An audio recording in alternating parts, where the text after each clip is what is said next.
सभी साथियों को बहुत बहुत नमस्कार। इस वेबिनार में जुड़े सभी वक्ता और श्रोताओं को हमारा संविधान विषय पर विशेष सेमिनार जो ये आयोजित हुआ है वो हम सबके नॉलेज को बढ़ाने के लिए, इंक्रीज करने के लिए तथा साथ ही संविधान के विभिन्न बिंदुओं को किस प्रकार हम बच्चों तक पहुंचा सकते हैं, उनके हाइलाइट्स पॉइंट्स को डिस्कस करने के लिए हम इस वेबिनार का आयोजन किए हैं, जिसमें भारतीय संविधान एक परिचय इस विषय पर कुमारी के शारदा, जिला दुर्ग, हम सबके सामने संविधान की परिभाषा पर और परिचय पर कुछ चर्चाएं हम सबके साथ साझा करेंगे। जी, के शारदा मैम। नमस्कार सभी सम्मानित शिक्षकगण और मेरे प्रिय साथियों को मेरा अभिवादन। मैं के शारदा, शिक्षिका दुर्ग, छत्तीसगढ़ से आपका इस सेमिनार में हार्दिक स्वागत करती हूँ। मेरा सेमिनार का विषय है भारतीय संविधान का परिचय, जो हमारे देश की नींव, लोकतांत्रिक व्यवस्था का आधार है। यह विषय न केवल हमें हमारे अधिकारों और कर्तव्यों के बारे में जागरूक करता है, बल्कि हमारे देश की एकता और अखंडता को भी सुनिश्चित करता है। जैसा कि डॉक्टर भीमराव अंबेडकर ने कहा था, संविधान केवल कागज पर लिखी बातें नहीं है, यह एक जीवित दस्तावेज है। इस सेमिनार का उद्देश्य भारतीय संविधान की संरचना और उसकी विशेषताओं और हमारे जीवन में उसके महत्व को समझाना है। तो आइए अब हम इसके रोचक और ज्ञानवर्धक यात्रा की शुरुआत करते हैं। क्या आप जानते हैं, भारतीय संविधान दुनिया का सबसे बड़ा लिखित संविधान है। इसे बनने में 2 साल 11 महीने 18 दिन का समय लगा। संविधान सभा में देश के सभी भागों से लगभग 299 सदस्य शामिल हुए थे। संविधान सभा का काम था संविधान लिखना, संविधान के नियमों का संकलन करना, जिससे हमारे देश की व्यवस्था की रूपरेखा एवं हमारे सामाजिक आदर्श लिखित हैं। संविधान सभा में कई समस्याओं पर विस्तार से विचार विमर्श किया गया। यह चर्चा लगभग 3 साल तक चली। तब जाकर संविधान का निर्माण हुआ और संविधान भारत में 26 जनवरी 1950 को लागू किया गया। मेरा नाम महेंद्र कुमार चंद्रा, छत्तीसगढ़ में से हूँ। मेरे को मिला हुआ है भारतीय संविधान का इतिहास, उसकी विशेषताएं और निर्माण की प्रक्रिया। तो आज इस बारे में चर्चा करेंगे, ताकि जो संविधान निर्माण कैसे हुआ था, क्या विशेषताएं हैं, उसकी कितनी इतिहास है, किस टाइप की इतिहास है, उसके बारे में आज चर्चा करते हैं। भारतीय संविधान का इतिहास इस प्रकार रहा। भारत में संविधान का इतिहास ब्रिटिश शासन के दौरान प्रारंभ होता है। 1858 ईस्वी ईस्ट इंडिया कंपनी शासन का अंत होने के बाद भारतीय सीधे ब्रिटिश क्राउन इस परिचय के सपने को आगे बढ़ाते हुए मैम, शायद आप ना नेटवर्क एरिया में नहीं है। मैं कंटिन्यू था। तो भारतीय संविधान के इतिहास ब्रिटिश शासन के दौरान प्रारंभ होता है। 1858 ईस्वी में ईस्ट इंडिया कंपनी, मेरा सब तक जा रहा होगा मैम, आपका थोड़ा इशू है नेटवर्क क्या? हेलो जी सर, आप कंटिन्यू कीजिए, मैडम के यहाँ ही इशू है। जी जी जी हाँ, तो मैं जैसे इतिहास के बारे में बात कर रहा था, तो देखते हैं इसके कुछ महत्वपूर्ण बिंदु इस तरीके से हैं। तो हम थोड़ा आगे बढ़ते हैं। महत्वपूर्ण संवैधानिक विकास 1909 का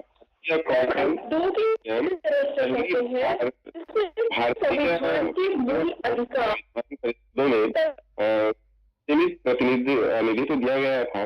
ठीक है, उसके बाद आता है 1919 का भारत सरकार अधिनियम द्वय शासन प्रणाली की शुरुआत हुई। 1935 भारत का सरकार अधिनियम, यह अधिनियम भारत का सबसे व्यापक संवैधानिक दस्तावेज था और संघीय संरचना का प्रस्ताव दिया गया। फिर उसके बाद आते हैं हम उसके बाद यहाँ पर हम लोग देख पाते हैं 1947 भारत का भारतीय स्वतंत्रता अधिनियम, इसे भारत और पाकिस्तान के दो स्वतंत्र राज्यों के रूप में स्थापित किया गया और भारत को अपनी संविधान सभा बनाने का अधिकार दिया। उसके बाद देखते हैं, इस तरीके से हमारा इतिहास हो चुका। अब देखते हैं संविधान निर्माण प्रक्रिया। भारतीय संविधान का गठन, संविधान सभा का गठन 1946 में कैबिनेट मिशन योजना के तहत किया गया। उसकी विशेषता, संविधान के प्रारूप को तैयार करने के लिए एक और ड्राफ्टिंग कमेटी का गठन किया गया, जिसके लिए डॉक्टर भीमराव अंबेडकर को अध्यक्ष के रूप में नियुक्त किया गया। कार्यकाल हम लोग देखते हैं, इसको निर्माण प्रक्रिया के लिए किस टाइप के कार्यकाल हुए। विधानसभा ने 2 साल 11 महीने और 18 दिन लगा करके कुल 11 सत्र आयोजित किए और इस तरीके से हमारे संविधान का निर्माण किया गया। संविधान को अंगीकृत करने के लिए 26 नवंबर 1949 को और अंगीकृत करने के लिए 26 जनवरी 1950 को इसको लागू किया गया। इस तरीके से हमारी भारतीय संविधान का निर्माण किया गया। अब इसके हम लोग विशेषताएं देखते हैं कि इनकी क्या विशेषताएं रही है। तो यहाँ पर हम लोग देख पाते हैं कि भारतीय संविधान को सबसे बड़ा लिखित संविधान माना जाता है, जो कि पूरे दुनिया में सबसे बड़ा लिखित संविधान के रूप में इसको जाना जाता है। संघीय प्रणाली के रूप में हम लोग इसको देख पाते हैं कि यह केंद्र और राज्य सरकार के जो वो है उसमें चलता है। यह संघीय प्रणाली के साथ केंद्रों को अधिक शक्तियां प्रदान करती है। इसमें मौलिक अधिकार और कर्तव्य के बारे में भी बात किया गया है। संविधान में नागरिकों को मौलिक अधिकार दिए गए हैं और कर्तव्यों की भी व्याख्या की गई है। न्यायिक समीक्षा, भारतीय न्यायपालिका को संवैधानिक समीक्षा का अधिकार प्राप्त हुआ है और इसमें संविधान में ही धर्मनिरपेक्षता का भी बात किया गया है। ठीक है, इस तरीके से जो हमारा संविधान है उसका विशेषताएं हैं और इसको बहुत ही लचीला बनाया गया है ताकि इसको समय समय पर इसमें जो है सुधार किए जाते रहे। धन्यवाद मैम।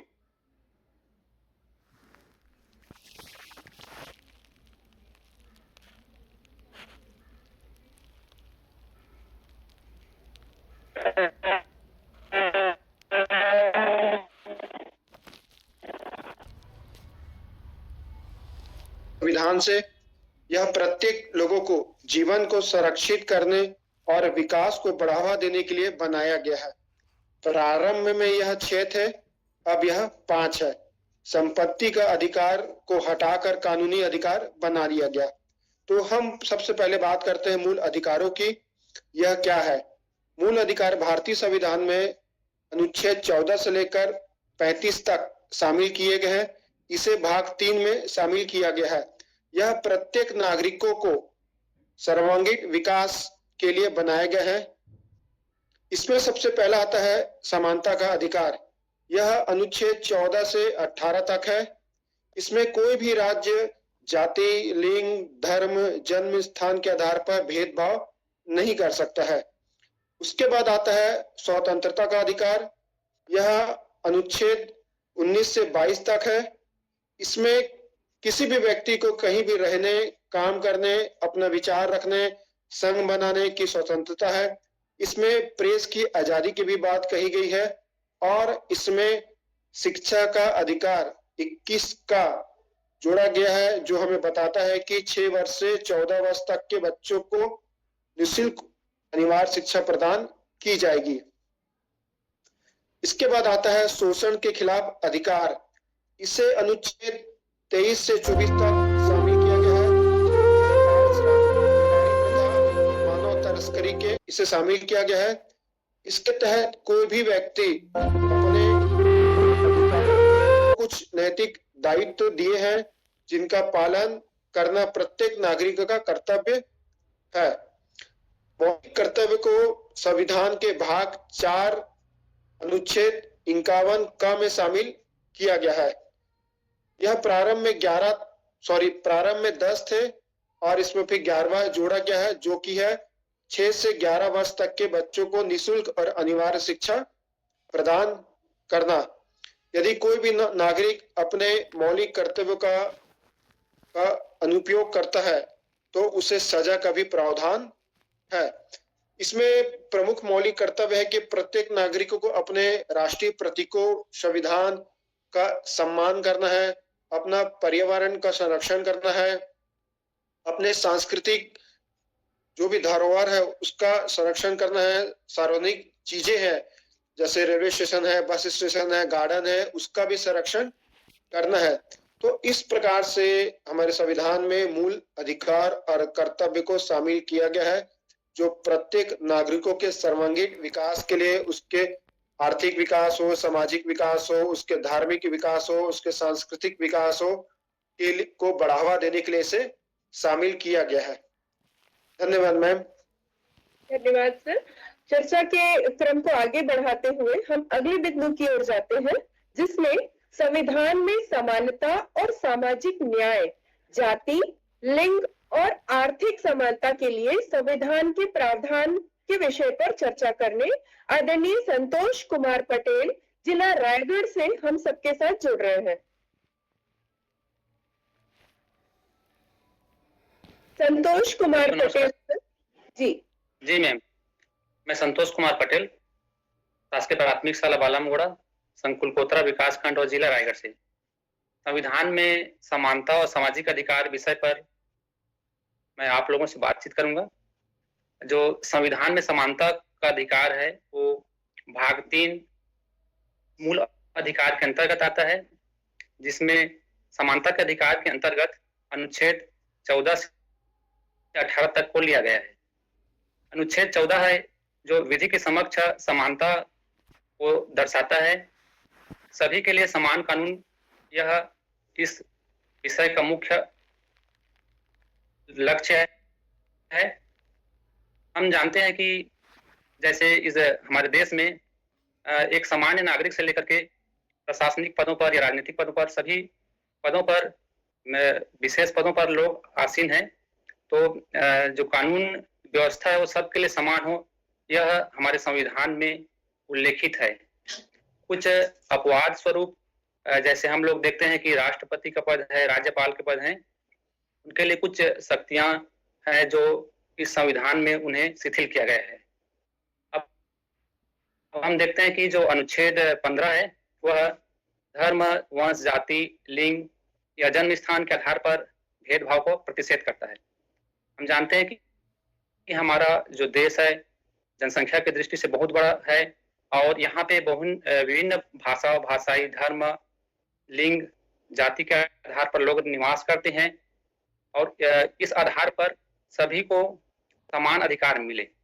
शिक्षा के क्षेत्र में हो चाहे स्वास्थ्य के क्षेत्र में हो, सभी क्षेत्र में उन्हें जो समानता का अधिकार मिले, इसके लिए अनुच्छेद 15 हमें समानता का अधिकार प्रदान करता है।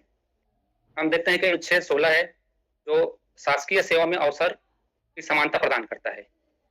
राज्य के अधीन जितने भी व्यक्ति हैं उनके लिए चाहे कोई भी धर्म का हो, कोई भी जाति का हो, कोई भी समुदाय का हो, शासकीय सेवाओं में उनके पद को आरक्षित किया गया है। हम देखते हैं कि विभिन्न राज्यों में जो एसटी हैं, एससी हैं, ओबीसी हैं, अल्पसंख्यक हैं, अलग अलग अनुपात में रहते हैं। उन अनुपात के अनुसार उनको अलग अलग आरक्षण दिया गया है उनके प्रतिशत के आधार पर।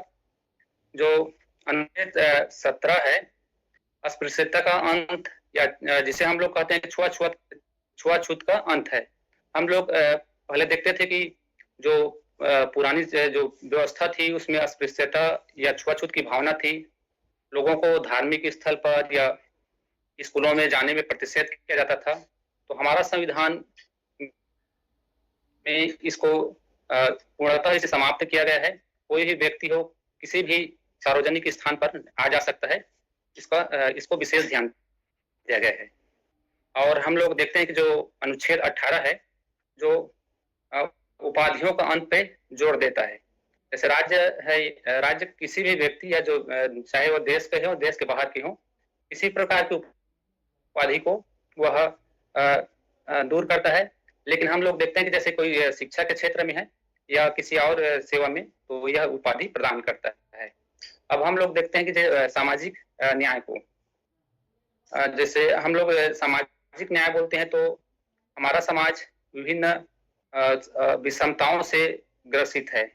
जैसे हम लोग देखते हैं कि विभिन्न प्रकार के जैसे धर्म जाति वर्ग से यहाँ पे लोग रहते हैं, और यहाँ पे जैसे इनकी शिक्षा है, स्वास्थ्य है, आवास है, विभिन्न प्रकार की जो जैसे अभिव्यक्ति के साधन है, रोजगार के लिए है, तो उस पर जैसे समान अवसर, भागीदारी और जैसे पहुंच उनके लिए सामाजिक न्याय की व्यवस्था की गई है। इसमें मुख्य समानता के जैसे हम लोग बात करते हैं तो समानता प्रदान करने के लिए जो हमारी मुख्य व्यवस्था है वो हमारी शिक्षा है। हम शिक्षा के द्वारा लोगों को जागरूक करके किस प्रकार से हम लोग जो समानता लोगों को प्राप्त दिया जा सकता है, इसके लिए हम लोग काम कर सकते हैं। और जो हमारा जो शिक्षा समुदाय है, इस चैनल के माध्यम से, यूट्यूब के माध्यम से जिस प्रकार से समानता और सामाजिक न्याय के लिए और संविधान के विषय में मतलब चर्चा कर रहा है, तो कहीं ना कहीं यह हमको आगे मतलब इस लोगों को जानकारी देने के लिए बहुत ही अच्छा माध्यम रहेगा। धन्यवाद। धन्यवाद पटेल सर, बहुत ही इम्पोर्टेंट जानकारी आपने साझा की। आगे चलते हैं। संविधान के माध्यम से भारत में लोकतंत्र की मजबूती और भारत में लोकतंत्र को स्थिति और मजबूत बनाने रखने में संविधान की अहम भूमिका के विषय में चर्चा करने आ रही है हम सबके बीच श्वेता तिवारी मैडम, जीपीएम, जिला जीपीएम। श्वेता तिवारी मैम, केंद्र के संबंध में संघीय ढांचे और राज्य केंद्र संबंधों पर चर्चा, जिसके लिए चंचला चंद्रा जी जिला शक्ति से हम सबके साथ जानकारी साझा करने जा रही हैं। चंचला चंद्रा मैम जी मैम। जी मैम। मैं चंचला चंद्रा, शासकीय प्राथमिक शाला झालरोंदा, विकासखंड जयपुर से मैम। मेरा टॉपिक है भारतीय संविधान में केंद्र और राज्य की शक्तियों के बारे में चर्चा करना। भारतीय संविधान संघीय ढांचे पर आधारित है, लेकिन यह एक अद्वितीय प्रकार का संघीय ढांचा है जिसे सहकारी संघवाद के रूप में जाना जाता है। यहाँ केंद्र और राज्य सरकारों के बीच शक्तियों और उत्तरदायित्वों का संतुलन सुनिश्चित करता है। हमारे संघीय ढांचे की विशेषताएं इस प्रकार से हैं। यह द्विस्तरीय सरकार है। भारत में 2 स्तरों पर सरकारें चलती हैं। एक होती है केंद्र सरकार और दूसरा होता है राज्य सरकार। केंद्र सरकार पूरे देश पर शासन करती है, राज्य सरकार जो राज्यों पर शासन करती है। इन दोनों की ही शक्तियों का अलग अलग विभाजन 7वीं अनुसूची में केंद्र और राज्य के बीच की शक्तियों का विभाजन किया गया है। संघ सूची 97 के अनुसार जैसे रक्षा, विदेशी मामले, मुद्रा आदि से संबंधित अधिकार केंद्र सरकार के पास है। इसी तरह राज्य सूची 66 में पुलिस, स्वास्थ्य, कृषि राज्य सरकार के पास है, राज्य सरकार के अधिकार क्षेत्र में है। समवर्ती सूची 47 जैसे शिक्षा, वन, विवाह आदि के अधिकार क्षेत्र दोनों के में आते हैं। लेकिन जब भी विवाद की स्थिति होती है तो केंद्र ही इसमें सशक्त होता है, उसी का कानून प्रभावी होता है। भारत का संविधान में लचीलापन है। जब भी जरूरत पड़ती है तो केंद्र को अधिक शक्ति देने की व्यवस्था है, जैसे कि आपातकाल स्थिति। भारत में संविधान को ही सर्वोच्च माना जाता है और केंद्र व राज्य सरकारें दोनों ही संविधान के अधीन कार्य करती हैं। न्यायपालिका की भी हमारे देश में महत्वपूर्ण भूमिका है। यह केंद्र राज्य के और राज्य के विवादों का भी समाधान करती है। राज्य और केंद्र को में मुख्यतः 3 भागों में विभाजित किया जाता है इनके संबंध को। एक विधायी संबंध है, दूसरा कार्यकारी संबंध है और तीसरा वित्तीय संबंध है। अनुच्छेद 249 के अनुसार राष्ट्रीय हित जरूरी हो तो राज्य सूची के विषय पर केंद्र कानून बना सकता है। ऐसे ही आपातकालीन स्थिति में केंद्र सरकार राज्य शासन का अधिकार अपने हाथ में लेकर स्वयं से कार्य देखरेख कर सकता है राज्य का। किसी भी राज्य में संवैधानिक तंत्र यदि विफल हो जाता है तो वहां पर राष्ट्रपति शासन लागू किया जाता है, जिससे राज्य का कार्यभार केंद्र संभालता है। इसी तरह से वित्तीय संबंध है, कर लगाने का अधिकार केंद्र और राज्य दोनों को है। राज्य अपनी आय को बढ़ाने के लिए केंद्र पर निर्भर होता है। इस प्रकार से केंद्र और राज्य की शक्तियों का अलग अलग बंटवारा किया गया है। ये साथ भी मिलकर काम करते हैं, इनमें संबंध भी है। और केंद्र राज्य के विवादों को सुलझाने का, अगर कहीं पर विवाद की स्थिति निर्मित हो जाती है केंद्र और राज्यों के बीच, तो उसे सुलझाने के में सर्वोच्च न्यायालय की महत्वपूर्ण भूमिका होती है। इस तरह से हम देखते हैं कि भारतीय संविधान ने केंद्र और राज्यों के बीच शक्तियों का स्पष्ट विभाजन किया है, लेकिन हमारा संविधान लचीला है। यह समय समय पर बदलता रहता है और परिस्थिति के अनुसार केंद्र को अधिक अधिकार देने का प्रावधान रखता है। धन्यवाद मैम। धन्यवाद। आगे के क्रम में हम चलते हैं। भारतीय संविधान और महिलाएं, महिलाओं के अधिकारों और सुरक्षा के लिए संविधान में किए गए प्रावधान, जिनके विषय में जानकारी साझा करने आ रहे हैं श्रीमती वसुंधरा गोजे, व्याख्याता सूरजपुर। नमस्कार साथियों।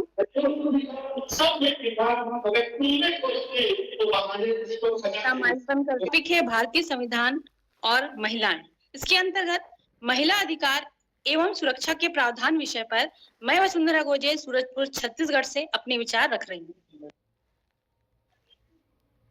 भारतीय संविधान महिलाओं के अधिकारों और उनकी सुरक्षा को सुनिश्चित करने के लिए कई प्रावधानों को शामिल करता है।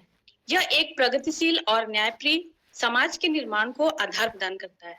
संविधान न केवल महिलाओं को समानता और गरिमा प्रदान करता है, बल्कि उनके कल्याण और सशक्तिकरण के लिए विशेष प्रावधान भी करता है। महिलाओं के अधिकारों के लिए संवैधानिक प्रावधान अनुच्छेद 14 से 18 के अंतर्गत सभी नागरिकों को कानून के समक्ष समानता और समान संरक्षण का अधिकार दिया गया है। यह किसी भी प्रकार के भेदभाव को समाप्त करता है।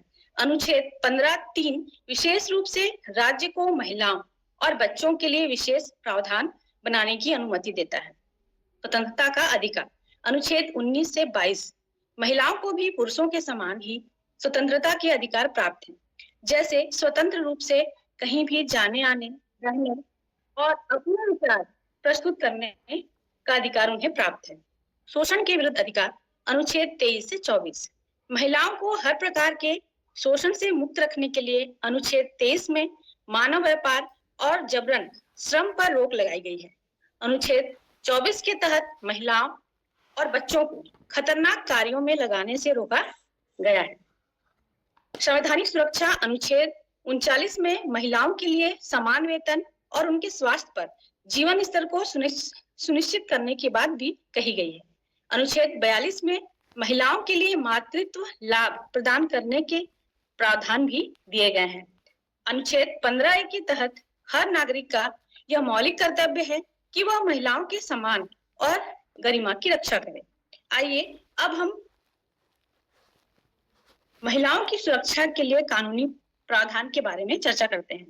घरेलू हिंसा से सुरक्षा अधिनियम 2005। यह अधिनियम महिलाओं को उनके परिवारों में होने वाले शारीरिक, मानसिक और भावनात्मक हिंसा से बचाता है। दहेज प्रतिषेध अधिनियम 1961 दहेज लेने और देने को अपराध घोषित किया गया है। यौन उत्पीड़न से सुरक्षा कार्यस्थल पर यौन उत्पीड़न अधिनियम 2013 महिलाओं को कार्यस्थल पर सुरक्षित वातावरण प्रदान करने के लिए यह अधिनियम लागू किया गया है। बाल विवाह निषेध अधिनियम 2006 यह अधिनियम बाल विवाह को अवैध ठहराता है और इससे महिलाओं को बचाने का प्रयास भी करता है। महिला आरक्षण पंचायतों और नगर निकायों में महिलाओं को 33% आरक्षण प्रदान किया गया है, जिससे उनकी राजनीतिक भागीदारी बढ़ी है। इसके अलावा भारतीय न्यायपालिका ने भी महिलाओं के अधिकारों की रक्षा में महत्वपूर्ण भूमिका निभाई है। विशाखा बनाम राजस्थान राज्य जैसे मामलों में सुप्रीम कोर्ट ने यौन उत्पीड़न से बचाव के दिशा निर्देश भी जारी किए हैं। भारतीय संविधान ने महिलाओं को अधिकारों और सुरक्षा का एक व्यापक ढांचा प्रदान किया है। हालांकि कानूनों के प्रभावी क्रियान्वयन और समाज में लैंगिक समानता की दिशा में और अधिक प्रयासों की आवश्यकता है। महिलाओं का सशक्तिकरण न केवल उनके लिए बल्कि संपूर्ण समाज के विकास के लिए अनिवार्य है। धन्यवाद। धन्यवाद मैम। महिलाओं के अधिकारों के विषय में बहुत ही महत्वपूर्ण जानकारी साझा की आपने। आगे के क्रम में हम चलते हैं। मैं प्रीति शांडिल्य, एनपीएस कोलियारी, जिला धमतरी से। संविधान और अल्पसंख्यकों के अधिकार और सामाजिक समरसता को बढ़ावा देने वाले प्रावधान के विषय में आप सबके सामने कुछ जानकारी साझा कर रही हूँ। जैसे अल्पसंख्यकों के अधिकार और सामाजिक समरसता को बढ़ावा देने वाले प्रावधान। भारतीय संविधान में अल्पसंख्यकों के अधिकारों के लिए कई प्रावधान हैं। इनमें अनुच्छेद 29, 30 और 350 ए शामिल है। इसके अलावा अल्पसंख्यकों के हितों की रक्षा के लिए राष्ट्रीय अल्पसंख्यक आयोग और राष्ट्रीय शैक्षणिक संस्थान आयोग भी है। भारतीय संविधान में अल्पसंख्यकों के अधिकारों से जुड़े प्रावधान। अनुच्छेद 29 के तहत अल्पसंख्यकों को अपनी सांस्कृतिक, भाषा या लिपि को संरक्षित करने का अधिकार है।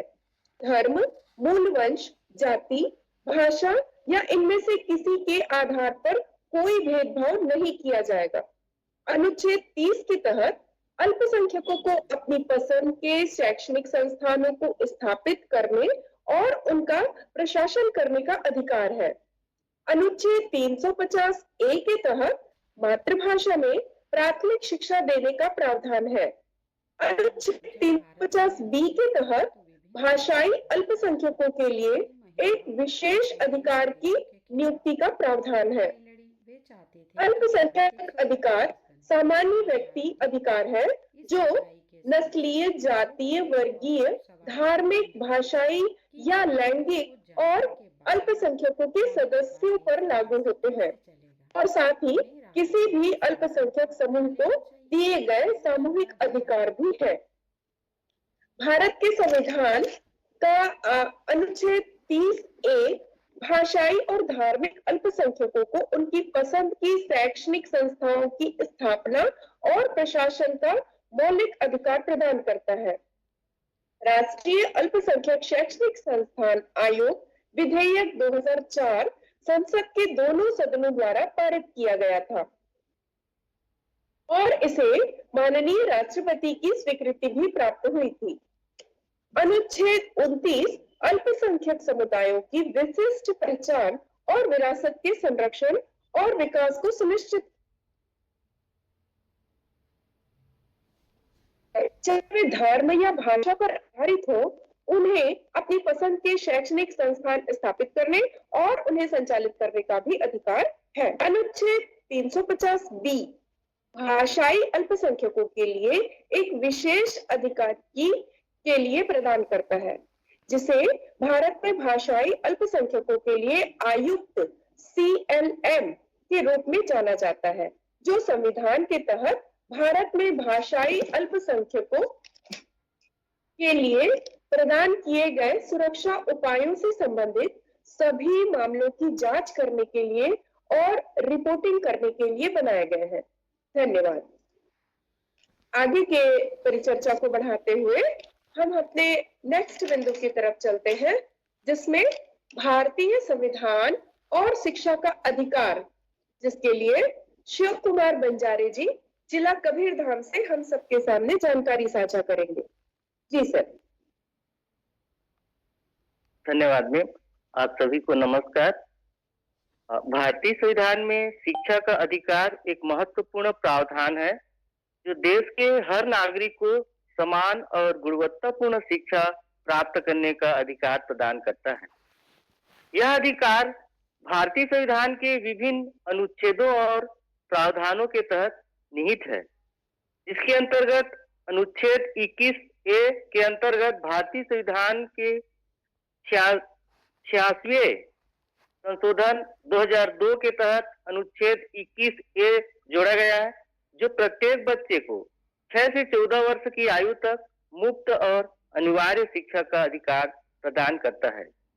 यह शिक्षा की मौलिक अधिकार का दर्जा देता है और राज्य को इसके पालन सुनिश्चित करने का आदेश देता है। शिक्षा का अधिकार अधिनियम 2009 इसे 1 अप्रैल 2010 को लागू किया गया। इसके तहत सरकारी और निजी विद्यालयों में यह सुनिश्चित किया गया कि बच्चे को मुफ्त में शिक्षा दी जाए और उन्हें उनमें कोई भी भेदभाव न किया जाए। निजी विद्यालयों को 25% सीटें आर्थिक रूप से पिछड़े वर्ग के बच्चों के लिए आरक्षित करनी होगी और स्कूलों में बुनियादी ढांचे, प्रशिक्षित शिक्षकों और गुणवत्ता शिक्षा को सुनिश्चित करने के नियम बनाए गए हैं। संविधान में शिक्षा से संबंधित जो अन्य अनुच्छेद है, उसके अंतर्गत अनुच्छेद 45 में राज्य के नीति निर्देशक सिद्धांत है, जिसके अंतर्गत यह प्रावधान करता है कि राज्य 6 वर्ष तक के सभी बच्चों को प्रारंभिक शिक्षा और देखभाल प्रदान करेगा। अनुच्छेद 46 यह कहता है कि यह समाज के कमजोर वर्ग, विशेषकर अनुसूचित जाति, अनुसूचित जनजाति के शैक्षिक और आर्थिक हितों को बढ़ावा देने के लिए प्रावधान करता है। अनुच्छेद 29 और 30 में यह कहता है कि अल्पसंख्यक समुदायों को अपनी संस्कृति, भाषा और शिक्षण संस्थान स्थापित करने और चलाने का अधिकार प्रदान करता है। अनुच्छेद 51A के अंतर्गत प्रत्येक माता पिता और अभिभावक का यह कर्तव्य है कि वे 6 से 14 वर्ष तक के अपने बच्चों को शिक्षा प्रदान कराएं। इसका महत्व और उद्देश्य है जिसके अंतर्गत समानता शिक्षा का अधिकार सामाजिक समानता और समावेशन को बढ़ावा देता है। गरीबी उन्मूलन के अंतर्गत शिक्षा के माध्यम से बच्चों को रोजगार और आत्मनिर्भर बनाने में सहायता मिलती है। यह अधिकार हाशिए पर खड़े लोगों को मुख्य धारा में शामिल करने का मार्ग प्रशस्त करता है। इसके अंतर्गत हमारे सामने जो चुनौतियां आती है उसके अंतर्गत है बुनियादी ढांचे की जो कमी है। कई स्कूलों में बुनियादी सुविधाएं जैसे शौचालय, पानी और बिजली की कमी है। गुणवत्तापूर्ण शिक्षा का अभाव है। प्रशिक्षित शिक्षकों की कमी और पाठ्यक्रम की प्रासंगिकता पर भी सवाल उठाए जाते हैं। बाल मजदूरी, कई बच्चे अभी भी शिक्षा के बजाय मजदूरी में लगे हुए हैं। लिंग भेदभाव, विशेष रूप से ग्रामीण इलाकों में लड़कियों की शिक्षा में भेदभाव किया जाता है। इस अधिकार अधिनियम के उपलब्धियां हैं कि विद्यालय में नामांकन में वृद्धि हुई है। RTE के तहत बच्चों का स्कूलों में नामांकन बढ़ा है। अल्पसंख्यक और वंचित वर्गों की भागीदारी आर्थिक रूप से पिछड़े वर्गों के बच्चों को मुख्य धारा में लाने का शिक्षा का हिस्सा बना रहे हैं। भारतीय संविधान और शिक्षा का अधिकार सामाजिक न्याय और समावेशी विकास के लिए एक सशक्त माध्यम है। इसे प्रभावी रूप से लागू करना समाज और देश की प्रगति के लिए अत्यंत महत्वपूर्ण है। धन्यवाद। धन्यवाद सर। आगे के क्रम में हम चलते हैं। शिक्षा के अधिकार अधिनियम RTE और उसकी संवैधानिक जड़ें, जिस पर चर्चा करने लक्ष्मण बांधेकर जी जिला कबीरधाम से हम सबके साथ उपस्थित हैं। आप सभी को मेरा नमस्कार।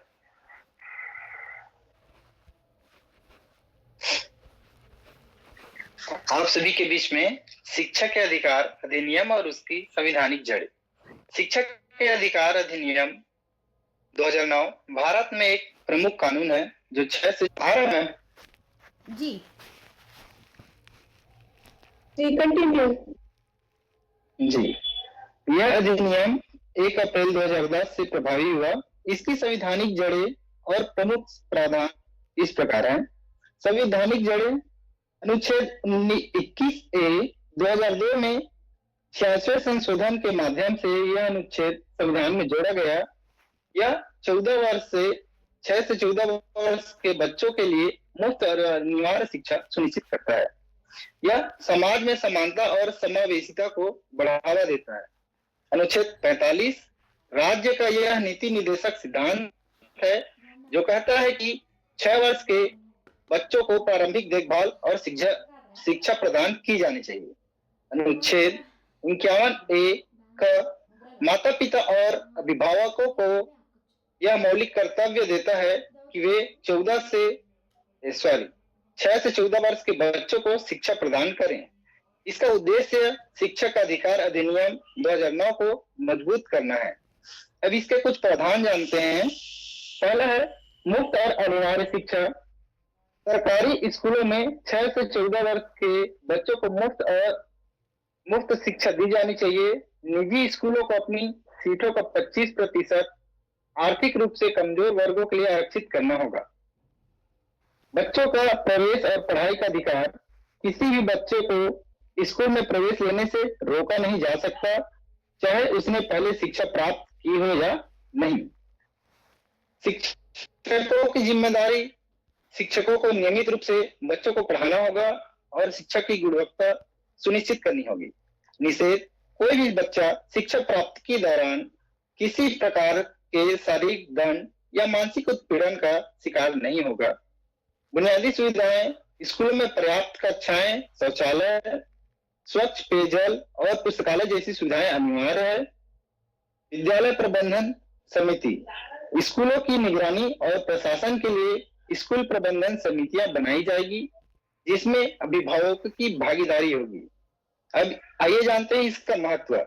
यह कानून शिक्षक को प्रत्येक बच्चे का मौलिक अधिकार बनाता है। यह समाज में समानता को बढ़ावा देता है, खासकर आर्थिक और सामाजिक रूप से वंचित वर्गों के बीच। यह एक विकसित और सशक्त भारत के निर्माण की दिशा में एक महत्वपूर्ण कदम है। शिक्षा के अधिकार अधिनियम भारतीय समाज को शिक्षित और सशक्त बनाने की दिशा में एक ऐतिहासिक पहल है। हालांकि इसके प्रभावी क्रियान्वयन के लिए समाज और सरकार दोनों को सक्रिय रूप से योगदान देना होगा। धन्यवाद। धन्यवाद सर। आगे के क्रम में चलते हैं। संविधान में धर्मनिरपेक्षता की अवधारणा, धर्मनिरपेक्षता और सभी धर्मों के प्रति समान दृष्टिकोण पर चर्चा, जिसके लिए समीक्षा गायकवाड़ जी व्याख्याता जिला गरियाबंद से हम सबके सामने साझा करते हैं। जी बहुत बहुत धन्यवाद मैम। क्या मेरी आवाज आ रही है? जी धन्यवाद। आप सभी को मेरा अभिनंदन। मैं समीक्षा गायकवाड़ जिला गरियाबंद से। आज के संविधान विशेष में मुझे टॉपिक दिया गया था भारत के संविधान में धर्मनिरपेक्षता की अवधारणा। जैसा कि आप सभी जानते हैं, स्वतंत्र भारत जब से हमारा देश स्वतंत्र हुआ 1947 से, वह एक धर्मनिरपेक्ष देश के रूप में जाना जाता है और इसका श्रेय जाता है हमारे स्वतंत्र भारत के प्रथम प्रधानमंत्री पंडित जवाहरलाल नेहरू जी को। भारतीय संविधान का जब निर्माण हो रहा था तो हमारे जो संविधान निर्मात्री सदस्य हैं उन्होंने राज्य और धर्म की शक्तियों को अलग अलग रखने की रणनीति अपनाई। इसके कारण हुआ यह कि हमारा जो देश है उसका कोई एक आधिकारिक राज्य धर्म नहीं है। यहाँ सभी लोगों को उनके धार्मिक विश्वासों, तौर तरीकों को अपनाने की पूरी छूट दी गई है। यदि भारतीय संविधान में हम देखें तो 42वें संशोधन में, जो 1976 को संशोधन किया गया, 42वां संशोधन, उसमें पंथ निरपेक्ष शब्द प्रस्तावना में, संविधान की प्रस्तावना में डाला गया। यदि हम बात करें कि हमारे संविधान में जो पंथ निरपेक्ष शब्द है वह पश्चिमी देशों की पंथ निरपेक्षता से थोड़ा भिन्न है। यहाँ पर पंथ निरपेक्ष शब्द का जो उपयोग है वह संविधान में केवल आपको प्रस्तावना में मिलेगा। संविधान के अन्य किसी भाग में पंथ निरपेक्ष शब्द नहीं है। यदि हम मौजूदा हमारे संविधान के अनुच्छेदों की बात करें तो उसमें ऐसे कई अनुच्छेद हैं और कई विशेषताएं हैं जिसके आधार पर हम धर्मनिरपेक्ष अपने देश को हम एक धर्मनिरपेक्ष राज्य कह सकते हैं। तो इन कुछ अनुच्छेदों और विशेषताओं के बारे में मैं थोड़ा आप लोगों को जानकारी देना चाहूंगी। जैसे सर्वप्रथम, भारत में संविधान द्वारा नागरिकों को यह विश्वास दिलाया गया है कि उनके साथ धर्म के आधार पर कोई भेदभाव नहीं किया जाएगा। संविधान में भारतीय राज्य का कोई धर्म घोषित नहीं किया गया है और न ही किसी खास धर्म का समर्थन किया गया है, चाहे वो बहुसंख्यक हो या अल्पसंख्यक हो। भारत का कोई खास धर्म, भारत किसी भी खास धर्म का समर्थन नहीं करता है। संविधान के अनुच्छेद 14 के अनुसार भारतीय राज्य क्षेत्र में सभी व्यक्ति कानून की दृष्टि से समान होंगे और धर्म, जाति, लिंग के आधार पर उनके साथ कोई भी भेदभाव नहीं किया जाएगा। अनुच्छेद 15 के अनुसार धर्म, जाति, नस्ल, लिंग और जन्म स्थान के आधार पर भेदभाव पर पाबंदी लगाई गई। अनुच्छेद 16 में सार्वजनिक रोजगार के क्षेत्र में सबको एक समान अवसर करने की बात कही गई है। कुछ यहाँ पर अपवाद भी हैं, लेकिन अभी फिलहाल हम उनका उल्लेख नहीं कर रहे हैं। इसके साथ ही भारतीय संविधान में प्रत्येक नागरिक को अनुच्छेद 25 से 28 तक धार्मिक स्वतंत्रता का मूल अधिकार प्रदान किया गया, जो कि पूर्व के हमारे वक्ता रिंकल लंका सर द्वारा भी बहुत अच्छे से इसके बताया गया था। तो हम आगे बढ़ते हैं। अनुच्छेद 25 में प्रत्येक व्यक्ति को धार्मिक विश्वास सिद्धांतों का प्रसार करने का अधिकार दिया गया है। अनुच्छेद 25 में धार्मिक संस्थाओं की स्थापना का अधिकार देता है। अनुच्छेद 27 के अनुसार नागरिकों को किसी विशिष्ट धर्म या धार्मिक संस्था की स्थापना या पोषण के बदले में कर देने के लिए बाध्यता नहीं होगी। अनुच्छेद 28 के द्वारा सरकारी शिक्षण संस्थानों में किसी प्रकार की धार्मिक शिक्षा नहीं दिए जाने का प्रावधान दिया गया है। भारतीय संविधान द्वारा धार्मिक कार्यों के लिए किए जाने वाले व्यय को कर मुक्त घोषित किया गया है। आप सभी जानते हैं इसके बारे में। भारतीय संविधान के अनुच्छेद 30 में अल्पसंख्यक समुदायों को उनके अपने शैक्षणिक संस्थान खोलने और उनका प्रशासन करने का अधिकार दिया गया है।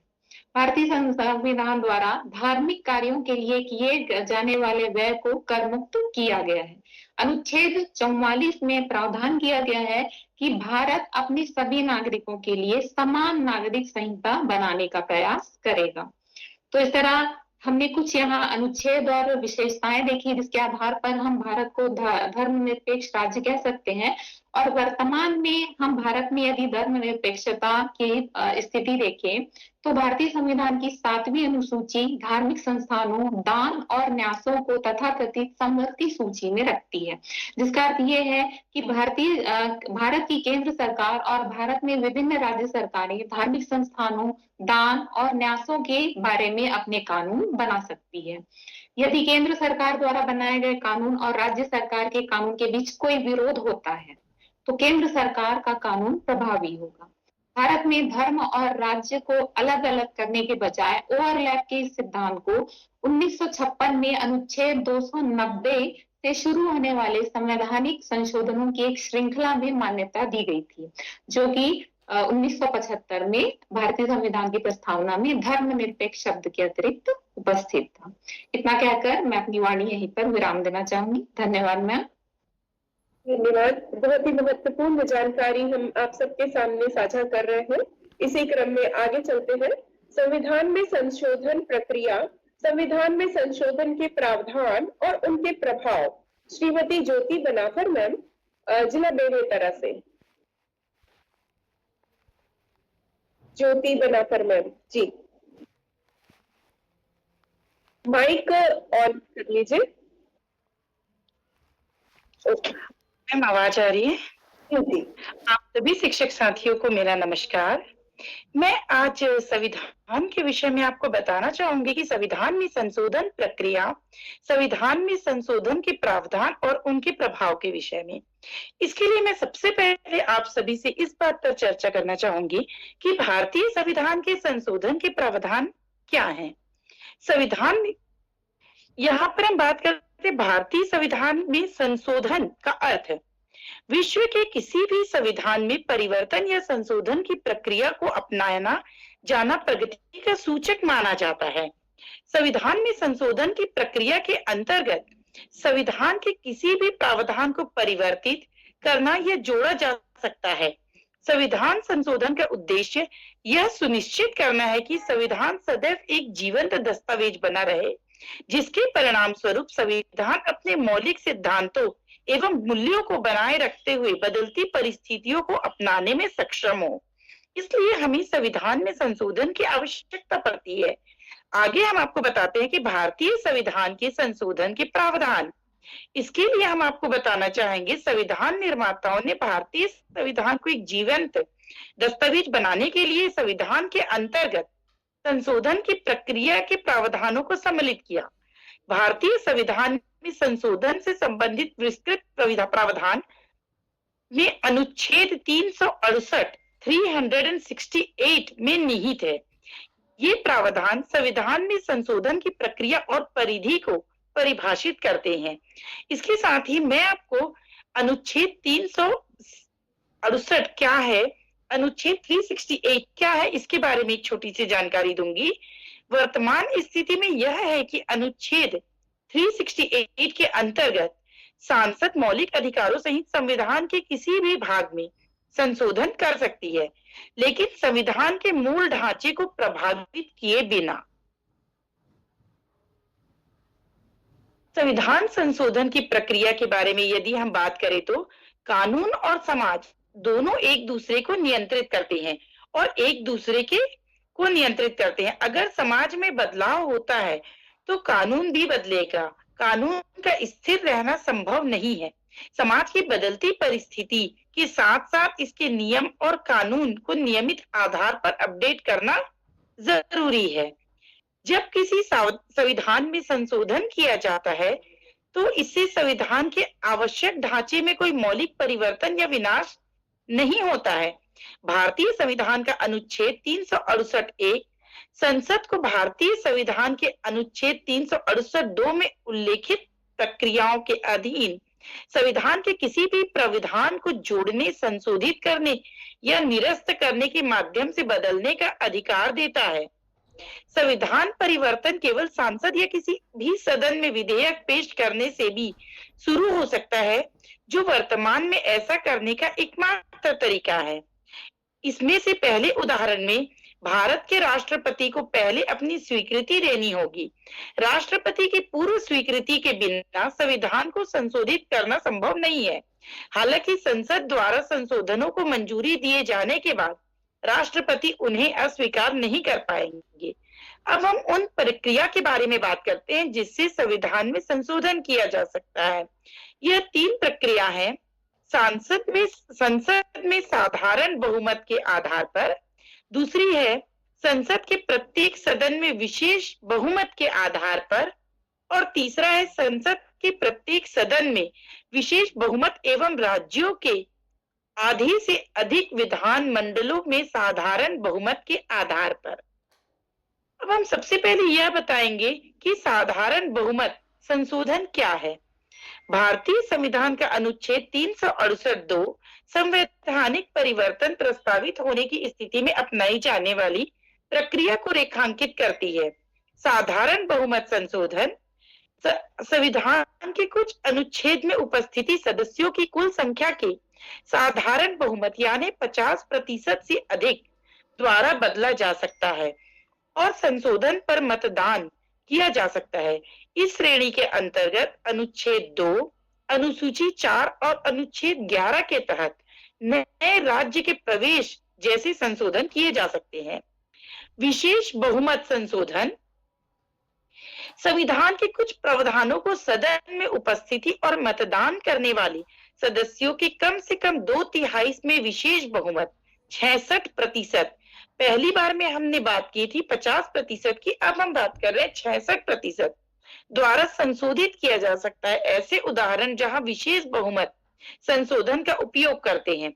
भारतीय संविधान के मूल ढांचे को नुकसान पहुंचाए बिना संवैधानिक संशोधन पारित करना, उच्च न्यायालय या सर्वोच्च न्यायालय से न्यायाधीशों को हटाना, राष्ट्रीय आपातकाल मुख्य चुनाव आयुक्त को हटाना, भारत के नियंत्रक एवं महालेखा परीक्षक CAG को हटाना। कुछ प्रावधान के लिए संसद के विशेष बहुमत के साथ साथ आधे राज्य विधानसभाओं से अनुमोदन की आवश्यकता होती है। ऐसे प्रावधानों में शामिल है राष्ट्रपति, सर्वोच्च न्यायालय और उच्च न्यायालयों का चुनाव, संसद में राज्यों का प्रतिनिधित्व, संघ और राज्यों के बीच विधायी शक्तियों का वितरण एवं संघ एवं राज्यों कर्मचारी की शक्ति सीमा। अब यहाँ पर संसद के प्रत्येक सदन में विशेष बहुमत एवं आधे से अधिक राज्यों में विधानमंडलों के आधार पर भी हम अपने संविधान में संशोधन कर सकते हैं। यहाँ पर अब हमने आपको बताया कि कौन सी प्रक्रिया के तहत हम अपने संविधान में संशोधन कर सकते हैं। अब हम जानते हैं उनके प्रभाव। संविधान संशोधन नियम या अंतिम विधेयक या सरकार और दिशा निर्देश में उद्देश्य के लिए किया गया है। विस्तार या परिवर्तन है मौजूदा संविधानों और नियम में बदलाव किए जा सकते हैं और आमतौर पर एक बैठक के माध्यम से उनके प्रवेश के माध्यम से विधेयकों में बदलाव किए जाते हैं।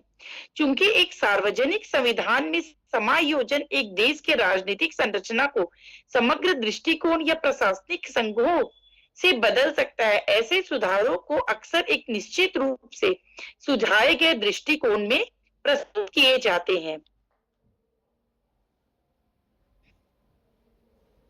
लॉर्ड मैकले के अनुसार यदि किसी आदर्श संविधान में संशोधन प्रक्रिया का अभाव है तो बाहर संविधान जड़ बन जाएगा। इस राष्ट्र की जनता आगे बढ़ती जाएगी किंतु राष्ट्र पिछड़ जाएगा। यदि संविधान में सरलता से परिवर्तन नहीं किया जा सके तो क्रांति ही प्रगति का अंतिम उपाय होगा, यह कहा जा सकता है। इस तरह से मैं अपनी वाणी को विराम देती हूँ। धन्यवाद।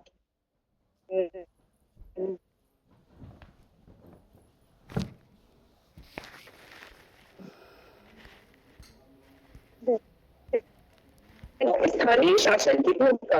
पुष्पेंद्र कुमार कश्यप जी, जिला शक्ति जी।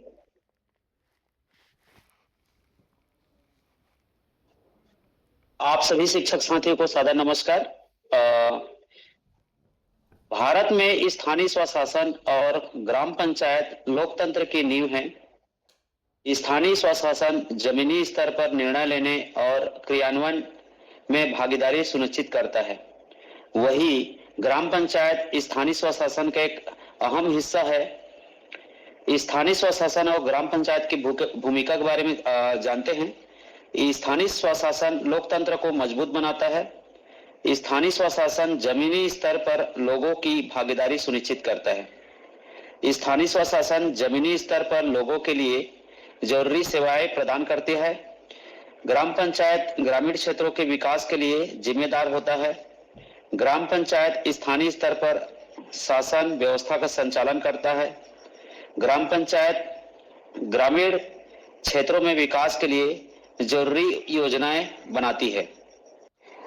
आगे चर्चा करते हैं स्थानीय स्वशासन में अहम बिंदु 73वें संविधान संशोधन अधिनियम के बारे में, जिसके तहत ग्राम पंचायत की परिकल्पना किया गया है।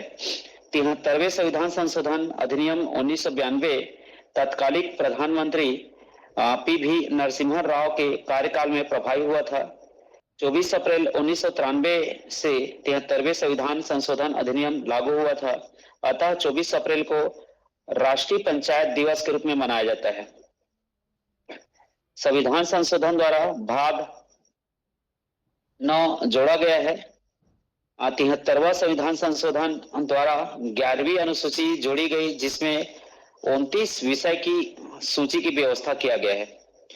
73वें संविधान संशोधन में मुख्य बदलाव हुए हैं, जिसमें पहला है त्रिस्तरीय बनावट। त्रिस्तरीय बनावट में एक कल्पना किया गया है ग्राम पंचायत का। फिर उसके बाद विकासखंड स्तर में जनपद पंचायत का और जिला स्तर में जनपद पंचायत का। ये ग्राम स्तर में ग्राम पंचायत होगा। ग्राम पंचायत में महिलाओं का आरक्षण 50% दिया गया है। उसके बाद है प्रत्यक्ष चुनाव। ग्राम पंचायत का प्रत्यक्ष चुनाव किया जाता है। इसमें मतदाता अपने मनपसंद कैंडिडेट को प्रत्यक्ष रूप से चुनते हैं। और आरक्षण में महिलाओं को विशेष आरक्षण दिया गया है। और अगला है राज्य चुनाव आयोग। प्रत्येक राज्य में एक राज्य चुनाव आयोग होगा जो चुनाव संपन्न कराने का दायित्व लेगा।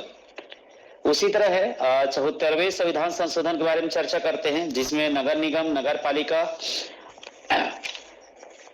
का अस्तित्व है। भारतीय संविधान में 74वें संविधान संशोधन अधिनियम 1993 द्वारा नगर पालिकाओं को संवैधानिक दर्जा दिया गया है। इस संविधान संशोधन में के माध्यम से संविधान में भाग 9 का जोड़ा गया एवं यह 1 जून 1993 से प्रभावी हुआ। नगर पालिका का गठन अनुच्छेद 243 क्यू में नगर पालिका के 3 स्तरों के बारे में उपबंध दिए गए हैं। एक नगर पंचायत, नगर पालिका परिषद और नगर निगम। इसमें नगर निगम एक वृहद रूप है जो कि बड़े शहरों में नगर निगम का गठन किया गया है। क्यों आवश्यक है स्थानीय स्वशासन? इसके माध्यम से शासन में समाज के अंतिम व्यक्ति की भागीदारी सुनिश्चित होती है, जिससे सुदूर ग्रामीण प्रदेशों के नागरिक भी लोकतंत्रात्मक संगठन में रुचि लेते हैं। स्थानीय लोगों को उस स्थान विशेष की परिस्थितियां, समस्याओं एवं चुनौतियों की बेहतर जानकारी हो, निर्णय में विसंगतियों की संभावना न्यूनतम होती है। महिलाओं को न्यूनतम 1/3 आरक्षण प्रदान करने से महिलाएं भी समाज की मुख्य धारा में शामिल हो जाता है। इसके माध्यम से केंद्र एवं राज्य सरकारों के मध्य स्थानीय समस्याओं को विभाजित कर उनका समाधान अधिक प्रभावी तरीके से किया जा सकता है। यह स्वस्थ राजनीति की प्रथम पाठशाला साबित हो सकती है, जहां से जमीनी स्तर पर समाज के प्रत्येक पहलू की समझ रखने वाले एवं स्थानीय समस्याओं के प्रति संवेदनशील नेता भविष्य के लिए तैयार हो सकते हैं। यह जमीनी स्तर पर लोगों में नियोजन और संसाधनों के बेहतर प्रबंधन की भावना पैदा करने की मदद करता है। स्थानीय शासन से भारत की विविधता को और अधिक सम्मान मिलता है। स्थानीय स्वशासन के कारण आज हमारा ग्राम पंचायत सुदृढ़ हो पाया है और ग्राम पंचायत में महिलाओं का सशक्तिकरण हो पाया है। बस इतना कहकर मैं आप लोगों का अपना वाणी विराम करना चाहता हूं। आप सभी को पुनः सादर नमस्कार। धन्यवाद सर। आगे के क्रम में हम चलते हैं। डॉक्टर भीमराव अंबेडकर और भारतीय संविधान। भारतीय संविधान के निर्माता डॉक्टर भीमराव अंबेडकर के योगदान पर विशेष चर्चा के लिए हम सबके साथ आ रही हैं अमरदीप भोगल जी, जिला बिलासपुर से। जी मैम। जी, सभी को मेरा नमस्कार। आवाज सुनाई दे रही मैडम? जी, आप सबको मेरा नमस्कार। मेरा टॉपिक है डॉक्टर भीमराव अंबेडकर और भारतीय संविधान के निर्माता डॉक्टर भीमराव अंबेडकर जी के योगदान पर विशेष चर्चा। तो हम ये जानते हैं कि भीमराव जी का जन्म 14 अप्रैल 1891 को हुआ था। वे अर्थशास्त्री, राजनीतिज्ञ एवं समाज सुधारक थे। उन्होंने हरिजन सामाजिक भेदभाव के विरुद्ध आंदोलन चलाया। वे स्वतंत्र भारत के प्रथम विधि एवं न्याय मंत्री, भारतीय संविधान के जनक एवं भारत गणराज्य के निर्माताओं में से एक है। उन्होंने बौद्ध धर्म भी अपनाया था। डॉक्टर भीमराव अंबेडकर जी ने उनके संविधान लिखने का मकसद था। उन्हें संविधान के निर्माता कहा जाता है। वे संविधान सभा की ड्राफ्टिंग कमेटी के अध्यक्ष थे और संविधान निर्माण में उनका अहम योगदान था।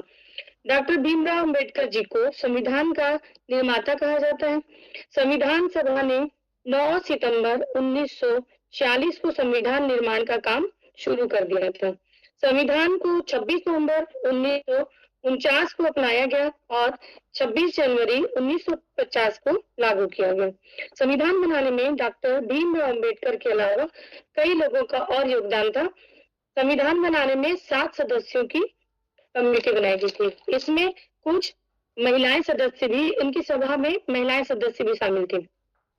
डॉक्टर भीमराव अंबेडकर ने संविधान लिखने का मकसद समाज में फैली जाति पाति, छुआछूत जैसी बुराइयों को खत्म करना था। वे एक बहुत बड़े समाज सेवी भी थे। उन्होंने संविधान में सामाजिक न्याय और कल्याणकारी उपायों को शामिल किया। डॉक्टर भीमराव अंबेडकर जी संविधान सभा की प्रारूप समिति के अध्यक्ष थे। उन्होंने कई बातें शामिल की, जैसे उन्होंने दुनिया के 60 देशों के संविधानों का अध्ययन किया। उन्होंने संविधान में सामाजिक न्याय और कल्याणकारी उपायों को शामिल किया। उन्होंने महिलाओं के लिए समान अधिकार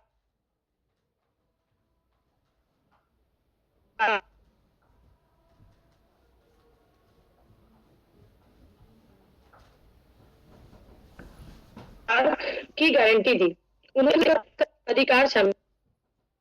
hello hello ji hello ji जी